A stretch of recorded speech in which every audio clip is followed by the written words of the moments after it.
Hello，早晨，大家好，我係 Natalie。今日咧帶大家去一個地方喎，海防博物館嘅，想帶大家去。咁點解咧？一直以嚟咧，宇宙都有 calling，最近咧想要我去一去呢個海防博物館。咁佢係2000年嘅時候開幕咧，我好嗰陣時細細個咧就去過一次嘅。咁跟住嘅時隔咁多年咧，有 calling 咧再去，咁我都覺得可能有啲嘢要療癒啦。咁本身咧我自己咧就係、大家如果有熟悉我啊，或者係我嘅客人都知道，學生啊都會知道，我會經常去唔同嘅地域咧，去幫嗰個地方療癒。畢竟咧喺地球裡面咧，曾經係發生過太多事情啊，係好多戰爭啦、禍啦、天災人禍啦，咩都有啦。咁所以其實過去嘅能量好多都係未療癒嘅。簡單嚟講，譬如大家成日都話撞鬼啊、地縛靈啊，就係好多靈魂咧留咗喺嗰啲地方咧，走唔到。所以我成日咧呢幾年咧都會係去唔同嘅地方咧，有 calling 就去做 healing 嘅。咁除咗本地香港之外咧，咁香港本地大家都知啦，就係過去18年咧都好多事情發生啊，世界大戰啦、日軍侵華啦、英軍啦，咁所以其實過去都好多戰爭嘅能量咧，香港喺唔同嘅地域上面咧，我都有去做療癒嘅。咁今日咧，我收到宇宙嘅 calling 咧，係想帶大家去即係拍一條片，話俾大家聽去做啲咩，我會做啲咩。咁其實除咗本地之外咧，咁其實外國我都做唔少嘅 healing 嘅，美國我都有去啦。咁跟住 Sedona 啊、加州啊，跟住東南亞最近年係去得比較多，譬如日本啦、泰國啦、印尼巴厘島啦，呢啲好重要嘅能量點都去過做 healing 嘅，帶埋啲學生啊咁樣。咁所以今日咧就想帶大家去香港海防博物館咧，究竟係咩嚟呢？咁我哋去做 healing，去了解拆解一下，同埋過去有啲咩故事咧，都想分享俾大家聽。始終過去地域咧都有好多故事咧，係等待被揭發，等待我哋去認識，去知道關於呢個地方更加多嘅。咁所以咧，先至聲明，哇！而家一路行咧，有少少喘氣，要再做多啲 training 啊！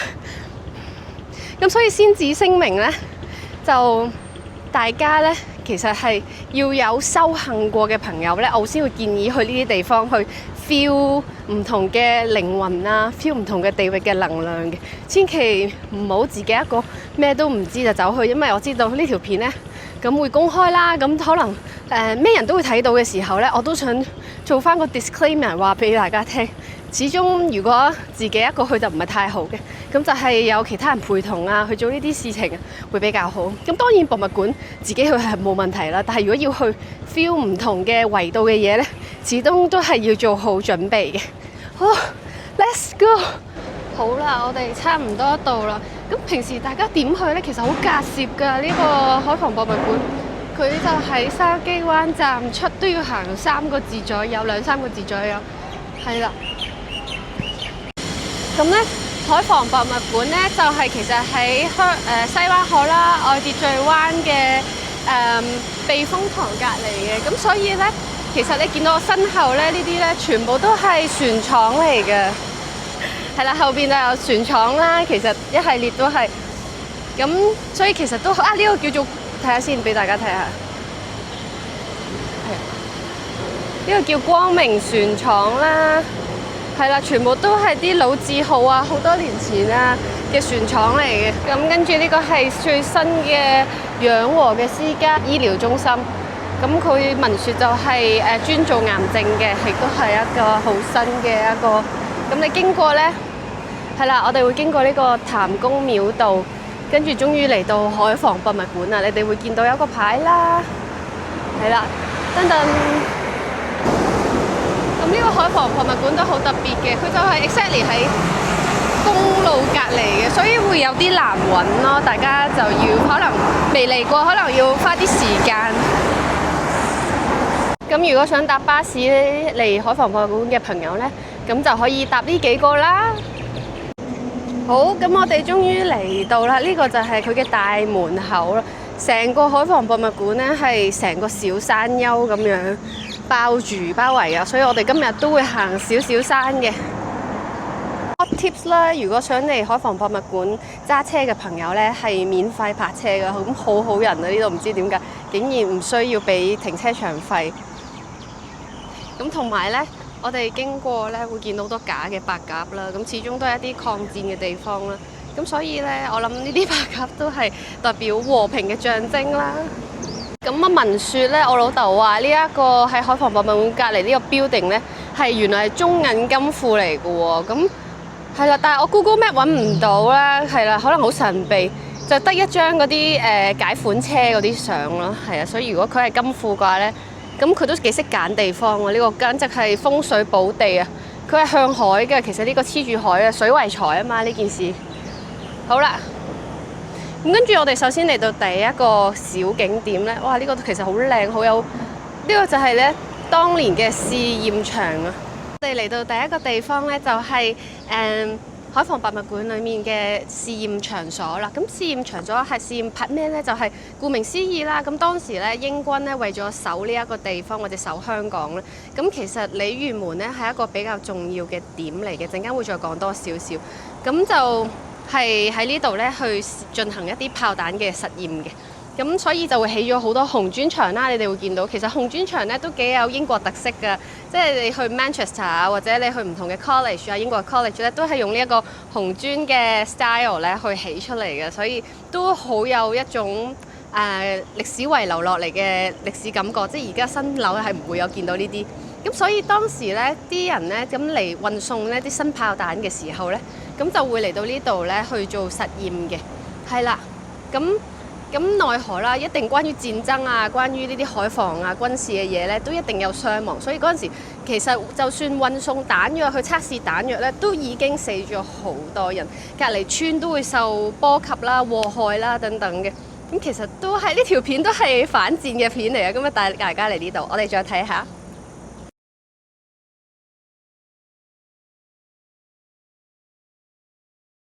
好多白鴿啊，有唔同嘅顏色啦，會見到。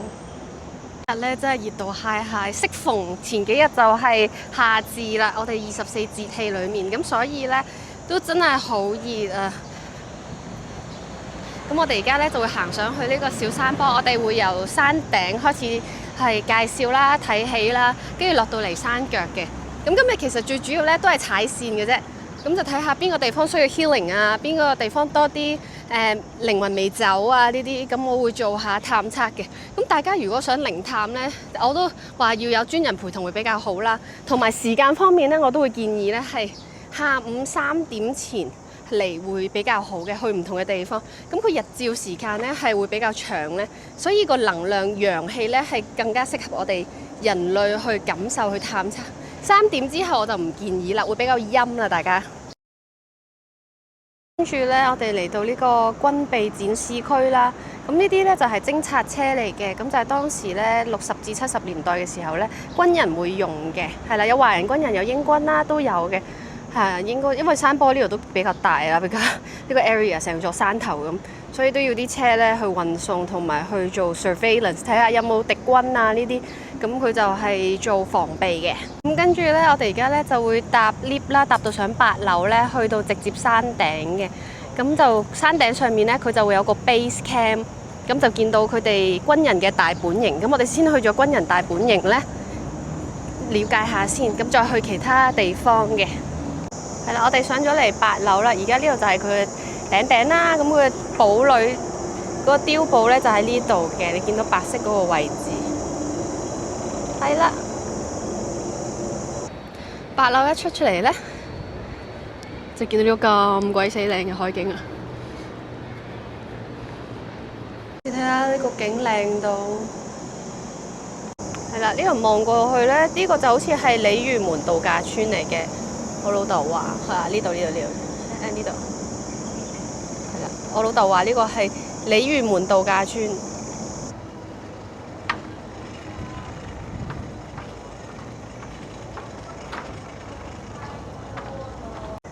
好啦，我哋嚟到 base camp 啦。咁頭先咧就佢哋話原來 base camp 入邊咧就唔可以拍片嘅，但係可以影相嘅。咁所以我都尊重佢哋啦，所以都影咗相，咁都講下裡面係啲乜嘢。咁所以咧裡面其實個 base camp 咧就係當時嘅英軍咧去住嘅地方嚟嘅。咁就係全部都係裡面作息啦、休息啦，因為佢都係佢嘅大本營啦。咁除咗作息之外咧，咁佢就可能會收一啲戰俘啊、犯啊，有啲地方。咁加埋就食啊、瞓啊，咁而家就有個新嘅 cafe 啦、餐廳啦，大家都可以嚟到呢度食飯嘅。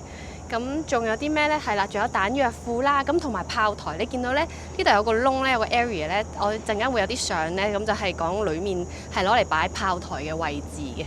咁而家呢度咧就係佢成個大本營咧，成個海防博物館最高嘅地方啦，係啦。咁就佢其實咧係可以見到好多地方㗎啦。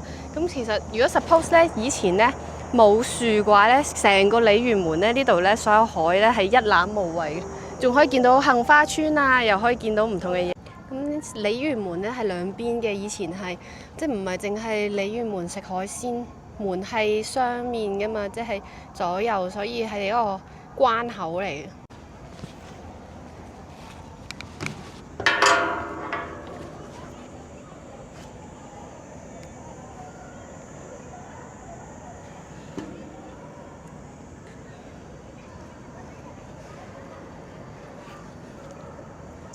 好啦，我哋準備去呢一個南溝堡，我哋落去下邊睇一睇成個 base camp 下邊嗰個情況係點咯。Let's go！ 咁我哋準備會行一條隧道嘅，咁都幾型嘅，係啦，我哋睇一睇。咁好多人可能會驚嘅，自己一個，小心啦！係啦，就係呢條洞啊，我哋入去啦。即係如果 suppose 咧見到有啲敵軍咧，咁就會。啲人就會即刻發散晒啲人咧落去嗰啲窿度 stand by， 咁就去準備去擊殺啲敵軍嘅，係啦，咁就行一條好長嘅長廊啦，落去啦，我哋而家落去，係啦，呢個就係個入口，係啦，就咁樣落去啦，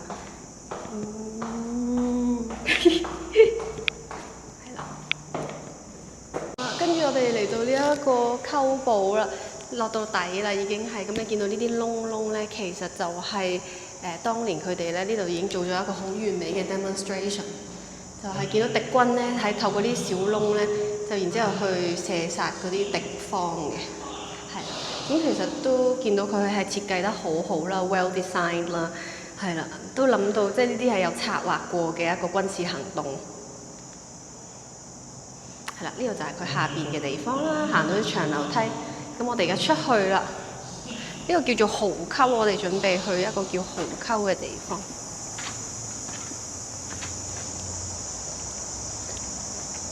咁其實超靚呢一個地方，蠔溝呢個，佢應該係特登 set up 咧兩個好高嘅牆，然之後等嗰啲敵軍咧爬唔到上去佢哋個 base camp 咯。咁上面就會有人係可能企喺呢啲位啊咁樣。跟住就攞住支槍咁樣射殺嗰啲敵軍咁樣。咁我哋睇翻呢個就係頭先個南溝堡嗰個位啦，係啦，佢都好隱蔽，同埋佢喺個尾端嗰度。好大隻蟻啊！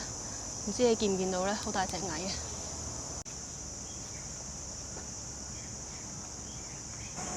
係啊，呢度都好有趣，即係喺一個咁繁華嘅城市裏面，竟然有一個 military base， 咁其實都好特別呢個地方。咁耐都原來冇 revisit， 係應該再嚟多次。好，跟住我行啦，繼續。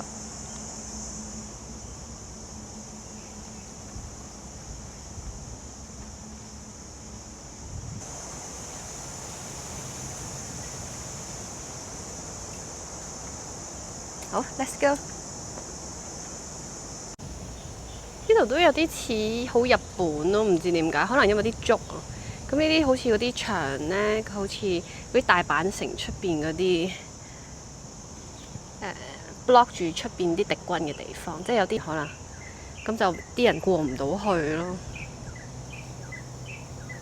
呢棵樹好犀利啊！你睇下，嗰啲樹根生到嚟呢度。好多時候呢啲都係榕樹咯，唔知呢個係咪呢？啲榕樹好犀利啦，即係你叫中上環全部都係呢，冇畏山都生得好靚，你睇下。Silent friend，hello。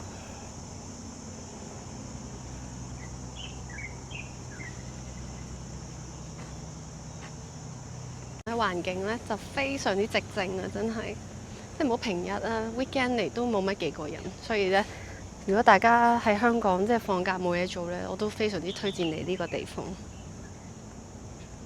係可以 grounding 下，又睇下歷史啊，睇下唔同嘅故事啊。哦，呢度有幅圖俾大家睇下，係啦，呢個就係以前啲人啦，匿埋喺一二角咧就去射殺人咁樣啦，做抵擋敵軍啊，係啦。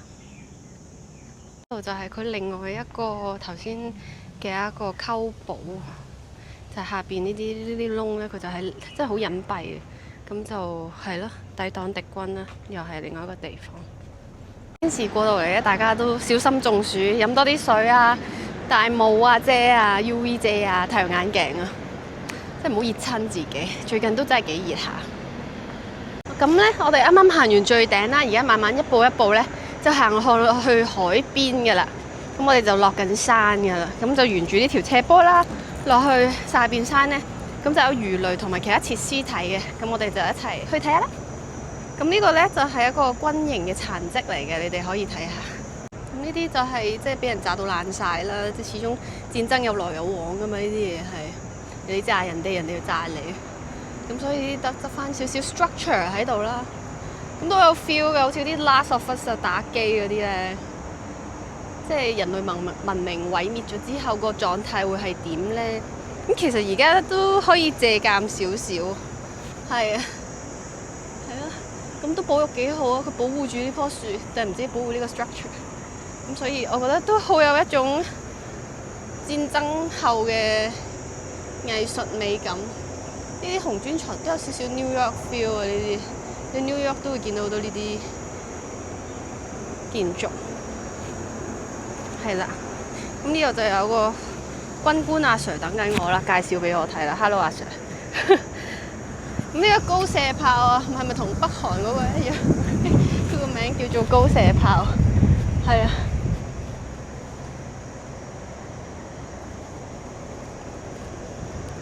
冇呃大家，佢真係叫做高射炮嘅。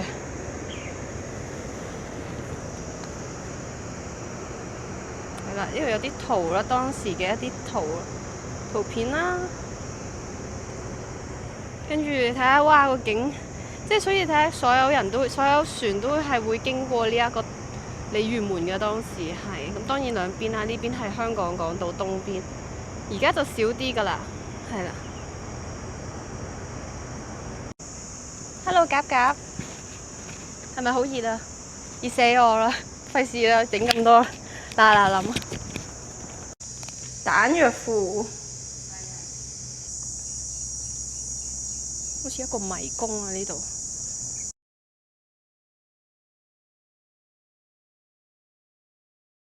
好啦，我哋落到嚟啦，聽到啲水聲啊，睇下幾靚呢度。所以當時咧，啲人就喺呢個地方咧，就做觀察啊、偵察啊。救命啊！呢度實在太曬啦，所以呢度講幾句就算啦。係啦，咁你而家見到咧，我哋落咗嚟海防博物館嘅下邊啦。咁就呢度近海邊，咁佢嘅一個軍事堡壘啦。咁呢度有魚雷裝置發射器啦，陣間都會帶你去睇嘅，同埋一啲觀察站啦。當時都起咗啲屋仔去睇下啲船隻經過。咁個故事係點樣呢？就係咧，鯉魚門點解咁出名，亦都咁多海防設施喺度呢？就係因為咧，呢一個就係鯉魚門啦。咁鯉魚門到呢一度呢，其實佢係海峽裏面最近嘅位置嚟嘅，咁所以咧，佢呢個位咧，其實係好適合去做觀察。當時又冇 WiFi 啊，又冇網絡，乜都冇嘅，衛星雷達都冇。咁所以咧，當時人咧就會喺度呢兩個小山坡啦，其實係一個好好嘅觀景設施咧，去睇下有冇敵軍嘅。係啦，咁嗰陣時都即係我都聽講我老豆講咧，佢話即係英軍點解揀香港做一個臨海設施啊？要揾呢個地方就係因為咧，佢成個維多利亞港咧係天然嘅水深係好深嘅，所以咧係可以讓一啲大量嘅即係一啲好大隻嘅船隻咧入嚟香港去做載運啊、做 import 啊、軍事啊或者唔同嘅佢哋嘅用途啦。咁所以咧，鯉魚門咧，我哋聽得最多咧就係食鯉魚門海鮮啦。咁但係咧，當時嘅鯉魚門咧，佢係一對嘅，OK，門係一對嘅。咁所以嗰度叫鯉魚門，呢度都係鯉魚門嘅一部分嚟嘅。咁後邊咧就係有一個鯉魚門度假村，聞説好猛鬼啊！有冇朋友可以講俾我聽？你哋住過？係啦，咁所以咧兩邊其實咧對面係好出名嘅。你見到呢一個山啦，就係魔鬼山啊。咁魔鬼山咧都有好多海防同埋軍事遺跡嘅設施啊、炮台啊等等嘅，係啦，都好多人去靈探啊咁樣。咁我由細跟住呢度咧就係另外一個啦，呢度就係另外一個設施啦。咁所以你會見到咧，其實當時呢度就好似一道閘咁樣，咁就係啲船啊咁樣來往啊經過嘅時候咧，咁佢就睇下啊，你係我哋自己有嚟嘅，定係人哋嘅船？咁呢度就如果係你攻擊我哋咧，咁我就會攻擊你啊。跟住就有魚雷設施啊，有炮台啊等等咁樣嘅。咁我細細個咧就已經係住呢度附近啦，咁望住成個鯉魚門嘅環境啦。其實鯉魚門呢座山咧，我係望好耐㗎，係啊，即係我由細到大都係望住呢座山，咁都好多神奇嘅事情發生㗎，即係有時咧夜晚咧咁就會火燭㗎，有啲地方係一年都有幾次咧會無啦啦着火，燒到好猛烈嘅紅紅地咁樣，唔知發生咩事。又或者可能有啲人咧夜晚去行夜山咧，咁就去探險咧，跟住蕩失咗路。點解知佢蕩失路咧？因為見到好多嗰啲警車嗰啲燈啊，即係紅色、黃色咁係咁站啊咁樣，跟住又會見到一啲白光燈就我喺度啊，我喺度啊咁樣，跟住啲人就要救佢咁樣。咁所以都幾有趣呢個山。咁其實我揾一日都想去拍條片啦。咁呢度對面嗰座山都有好多嘢叫做 healing 啦，好多人都會講過有好多事情發生啦。咁所以今日就想介紹呢個海防博物館俾大家認識嘅。係啦，咁我哋而家就即刻去睇下啲魚雷軍事裝置啦。係啦，咁隔離就有個西灣河嘅避風塘嘅，我都想帶大家去睇下嘅。Let's go。好啦，呢個就係魚雷發射魚雷嘅地方啊，出口啊，唔知你見唔見到？而家咪好黑。好神奇嘅，我覺得你睇下呢度，陣間我哋會入去睇嘅，有間房嘅。咁啊，射啲魚雷出嚟嘅喺呢度，跟住就經過呢個口，就係啦，就去射嗰啲敵軍嗰啲船。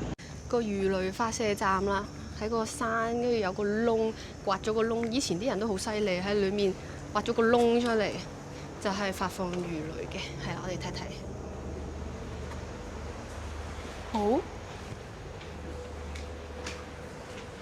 都好神奇啊！呢就係啦，係啦。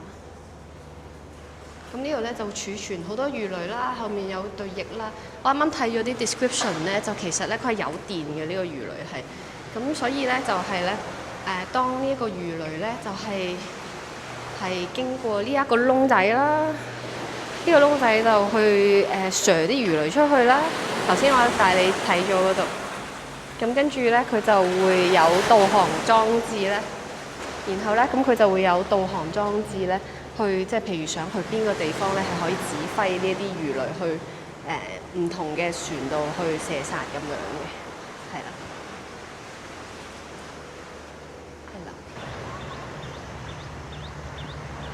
係啦，燈塔。好啦，後邊咧，我身後就係西灣河嘅避風塘嘅，係啦，我屋企啦。咁你見到咧，好得意嘅呢度咧，呢一個咧係有一個廟仔喺個避風塘上面嘅。咁其實佢係一對嘅，對面鯉魚門咧都有一個廟喺嗰度係對住嘅一 pair 嘅，所以真係一道門嚟嘅。好啦，咁今日咧條片就去到呢度差唔多啦。咁其實帶大家嚟海防博物館咧，就係想了解下歷史啦，咁同埋過去啦，一啲能量啦。係啦，咁都我個感覺咧係即係想都帶一個反戰嘅訊息喺度，即係點解攞嚟做海防博物館啊？點解要講以前啲歷史啊？好似射殺人唔啱啊！咁呢啲始終都係過去發生咗嘅嘢。但係嚟到呢一刻咧，我哋可以做啲咩？係或者係我哋點樣宣揚和平啊、反戰啊、唔再戰爭？即係其實我哋而家都面臨緊，即係我哋人類而家呢個社會，sorry 太曬啦，我都想 respect 啲唔戴太陽眼鏡，但太曬啦。咁所以其實我哋都要去思考一下、反思一下。畢竟雖然我哋呢一代冇經歷過戰爭啦，呢一世so call，但係都有嘅唔同地方，即係少啲。但係其實而家都好多國家都好動盪啦，都可能會有即係大家成日都會講有可能會開始打仗啊，唔同地方，但係唔同模式啊。但我哋都反思一下，即係戰爭背後帶嚟俾我哋每個人嘅影響都好深遠。即係如果我哋有一日可能去到呢個，我哋大家可能有一個權力，有一個位去做一啲決定嘅時候，我哋點樣可以用一個最和平嘅方式去解決呢？呢個係好重要。即係其實好多嘢可能一句啊，自己brainstorm 啊，諗啲唔同嘅計劃出嚟 plan 咧，就可能預防到好多事情發生嘅。咁所以即係呢個嘢係我一個小諗法啦。咁靈界嗰方面，我呢度就呢條片就講少啲，因為始終即係 public 片，我就諗緊應唔應該講太多呢？咁係啦，都會感覺即係如果講少少嘅話，喺呢度我都會感覺到好多英軍能量嘅，係啦，本地都有少少即係未走咁，想幫即係我遲啲可能都會想嚟度化佢啊，請佢哋離開啊，可以去轉世啊、輪迴啊等等嘅，係啦。始終繼續留喺度都即係唔開心啦，冇意思啦，都幫佢你可以早日得到轉生啦，係咁嘅意思啦。好啦，多謝大家嚟到呢條片，好，我哋再見，拜拜。好搞笑啊！俾人係咪企喺度曬太陽咁樣？其實唔係特別舒服，有啲熱，因為今日實在太熱啦，我而家成個背脊都好興啊！佢曬完嗰個板之後。